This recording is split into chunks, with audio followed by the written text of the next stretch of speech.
নমস্কাৰ মই প্ৰিয়াংকয়ে আপোনালোকক মোৰ ইউটিউব চেনেললৈ স্বাগতম জনাইছোঁ আৰু আজি মই এটি নতুন ভিডিঅ' লৈ আহিছোঁ ভিডিঅ'টো হৈছে আপুনি ঘৰৰ কাৰণে কেনেকুৱা কম্পিউটাৰ ল'ব লাগে বা কি ফেচিলিটি থকা বা কি স্পেচিফিকেশ্যন থকা কম্পিউটাৰ আপুনি এটা ঘৰৰ বাবে আপুনি ল'ব সেই বিষয়ে আমি ভিডিঅ'ত সম্পূৰ্ণকৈ জানিম সেইবাবে ভিডিঅ'টো সম্পূৰ্ণকৈ চাই থাকক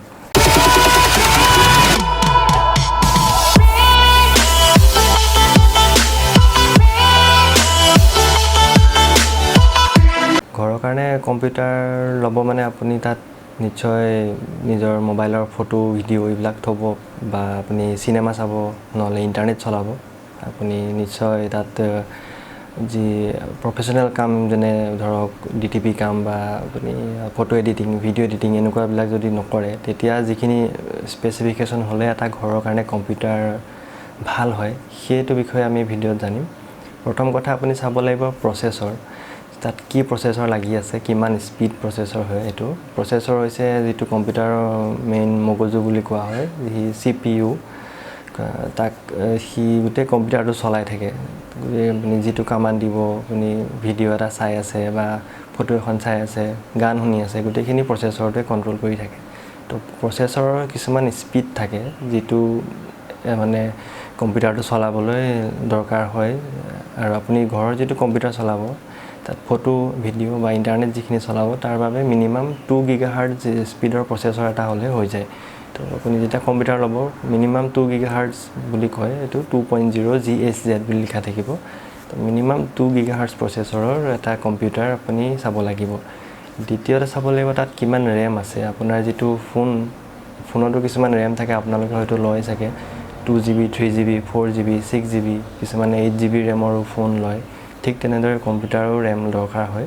ঘৰৰ কাৰণে যিটো কম্পিউটাৰ ল'ব তাত মিনিমাম 4GB ৰেম হ'লে আপোনাৰ যথেষ্ট হয়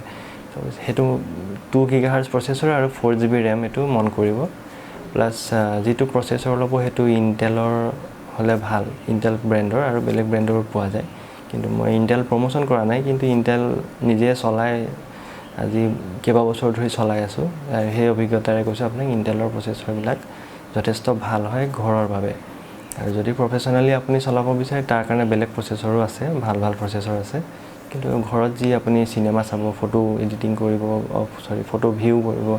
বা গান শুনিব এইবিলাক কৰিবলৈ হ'লে ইণ্টেলৰ প্ৰচেছৰ মিনিমাম 2 GHz হ'লে হৈ যায় তাৰপিছত চাব লাগিব আপুনি লেপটপ ল'ব নে ডেস্কটপ ল'ব তো যদি লেপটপ লৈ আপুনি লগত লৈ ফুৰিব পাৰিব আৰু ঘৰৰ বাবে মই ভাবোঁ লেপটপেই বেষ্ট হয় কিয়নো কম্পিউটাৰটো আপোনাৰ এজেগাত ফিক্স হৈ থাকিব আৰু যদি আপুনি প্ৰফেশ্যনেলি কাম কৰে যদি দোকান এখন খোলে বা আপুনি ভিডিঅ' এডিটিং কৰিছে তেতিয়া তেনে ক্ষেত্ৰত ডেস্কটপ এটা দৰকাৰ হয় কিন্তু লেপটপটো হ'লে আপুনি য'তেই যায় আপুনি লগত লৈ ফুৰিব পাৰিব আৰু পাৰ্চনেল এটা কম্পিউটাৰ যেনেকৈ আপুনি মোবাইলটো ইউজ কৰে ঠিক তেনেদৰে লেপটপটো ইউজ কৰিব পাৰিব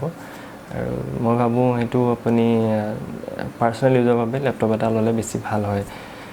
তাৰপিছত আপুনি চাব লাগিব লেপটপত হাৰ্ড ডিস্ক কেনেকুৱা আছে আজিকালি যিবিলাক হাৰ্ড ড্ৰাইভ হয় সেইবিলাক আপোনাৰ SSD বুলি কয় হাৰ্ড ড্ৰাইভ বুলি নকয় তো মোবাইলত যিটো মেমৰি লাগি আহে আপুনি যি মোবাইলত লয় 16GB 32GB তেনেকৈ ৰেম চাই যে ৰেমৰ লগত কিমান মেমৰি আছে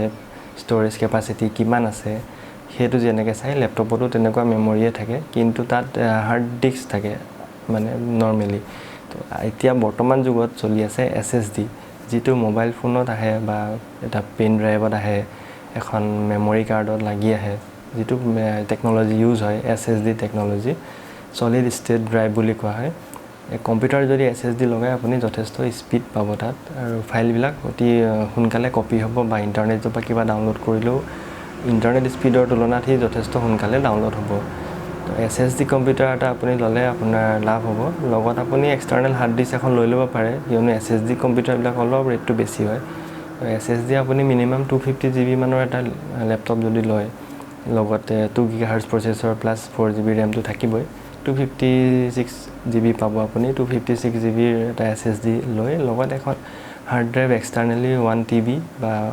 500GB যেনেকৈ আপোনাৰ সুবিধা হয় এখন এক্সটাৰ্নেল হাৰ্ড ডিস্ক যদি 256GB আপোনাৰ কাৰণে কম হয় তেতিয়া আপুনি লগত লৈ ফুৰিব পাৰে আৰু লগত আপুনি বেটাৰী বেকআপটো চাব বেটাৰী বেকআপ 12 ঘণ্টামান দিলে ভাল হয় স্পেচিফিকেশ্যন লিখা নাথাকে আপুনি বেটাৰী বেকআপৰ বিষয়ে ইণ্টাৰনেটত চাই ল'ব লাগিব যদি লেপটপটো ল'ব আপুনি তাত লেপটপৰ কিমান mAh পাৱাৰ আছে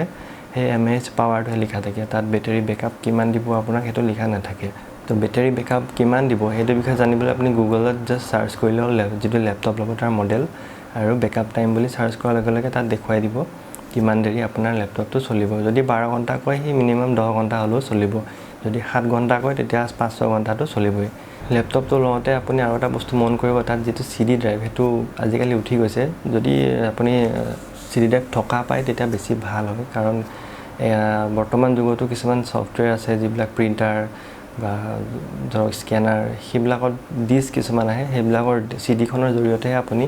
সফটওয়্যাৰটো ইনষ্টল কৰিব পাৰিব সফটওয়্যাৰটো আপুনি ডাউনলোডো কৰিব পাৰে নেটৰ পৰা যদি অপটিকেল ড্ৰাইভ বা CD ড্ৰাইভটো লেপটপত নাথাকে কিন্তু তাৰ বাবে আপোনাক ইন্টাৰনেট বহুত লাগিব বহুত 500 MB 600 MB ইন্টাৰনেট আপুনি যদি ডাউনলোড কৰিব পাৰে তেনেকুৱা ফাইল আপুনি তেতিয়া CD ড্ৰাইভ নহলো হৈ যায় CD ড্ৰাইভটো থাকিলে ভাল কিয়নো কেতিয়াবা আপুনি কিছুমান ঘৰুৱা কিছুমান বিয়াৰ ভিডিও বা কিছুমান ইভেন্টৰ ভিডিও কিছুমান থাকে বহুতে CD বনাই থয় তো সেইখিনি লেপটপত লগাই চাব পাৰিব তো আজিলে ভিডিওটো ইমানে যদি চাই ভাল পালে তা লাইক আৰু শেয়াৰ কৰি দিব চেনেলটো যদি সাবস্ক্ৰাইব কৰা নাই সাবস্ক্ৰাইবো কৰি দিব কিয়নো এনেকুৱা ভিডিও মই আগলৈ আপোনালোকলৈ লৈ আহি থাকিম ধন্যবাদ